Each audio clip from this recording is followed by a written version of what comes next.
ദേശാഭിമാനി മുഖപ്രസംഗം 2024 ജനുവരി 23. കേരളം രചിച്ചു പുതിയൊരു സമരേതിഹാസം. ഇന്ത്യ ആകെ നേരിടുന്ന ജനാധിപത്യ ധ്വംസനത്തിനെതിരെ ജനങ്ങളുടെ താക്കീതായിരുന്നു ശനിയാഴ്ച ഡിവൈഎഫ്ഐ സംഘടിപ്പിച്ച മനുഷ്യച്ചങ്ങല. കേരളത്തിന്റെ സമരചരിത്രത്തിൽ മറ്റൊരു ഇതിഹാസം രചിച്ച മനുഷ്യച്ചങ്ങല അക്ഷരാർത്ഥത്തിൽ പല സ്ഥലത്തും മനുഷ്യമതിലായി മാറിയെന്നത് ആർക്കും നിഷേധിക്കാനാകില്ല. കേന്ദ്രം ഭരിക്കുന്ന സംഘപരിവാർ സർക്കാരിന്റെ ജനവിരുദ്ധ നയങ്ങൾക്കെതിരെ വരാനിരിക്കുന്ന സമരങ്ങളുടെ പെരുമ്പറ മുഴക്കമായിരുന്നു ലക്ഷങ്ങൾ കണ്ണിചേർന്ന ഈ ജനകീയ പ്രതിഷേധം. കാസർഗോഡ് റെയിൽവേ സ്റ്റേഷൻ മുതൽ തിരുവനന്തപുരം രാജ്ഭവൻ വരെ 651 കിലോമീറ്ററിൽ കേരളം ഒറ്റക്കെട്ടായി അണിനിരുന്നത് കേന്ദ്ര സർക്കാരിന്റെ ക്രൂര അവഗണന ഇനിയും സഹിക്കാൻ മനസ്സില്ലെന്ന് പ്രഖ്യാപിച്ചാണ്. BJP സർക്കാരിന്റെ ജനവിരുദ്ധതയ്ക്കെതിരെ ആളിപ്പടരുന്ന രോഷാഗ്നിയുടെ ആഴമാണ് ചുരുങ്ങിയ ദിവസം കൊണ്ട് ഡിവൈഎഫ്ഐ സംഘടിപ്പിച്ച മനുഷ്യച്ചങ്ങലയിലൂടെ വെളിപ്പെട്ടത്. ഫെബ്രുവരി 8 കേരളത്തിലെ ജനപ്രതിനിധികൾ ഡൽഹിയിൽ നടത്താൻ പോകുന്ന സമരത്തിനുള്ള ഐക്യദാർഢ്യ പ്രഖ്യാപനം കൂടിയായി ജനങ്ങളുടെ ഈ കണ്ണിചേരൽ.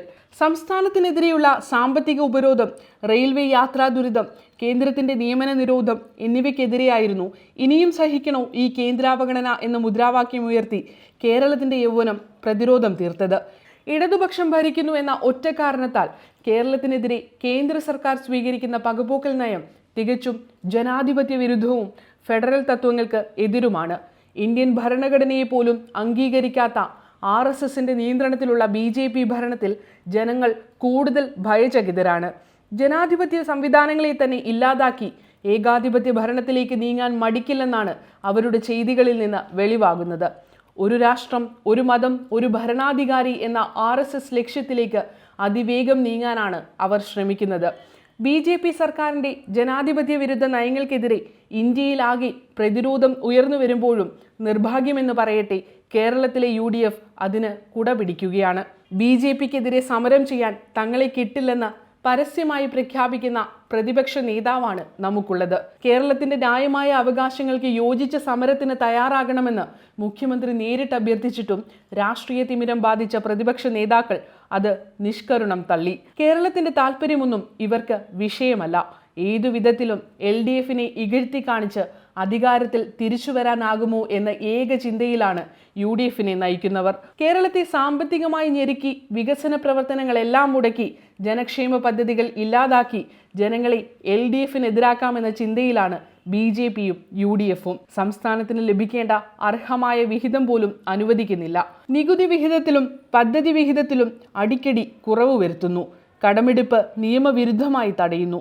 64,000 കോടിയാണ് കേന്ദ്രം സംസ്ഥാനത്തിന് നൽകാനുള്ളത്.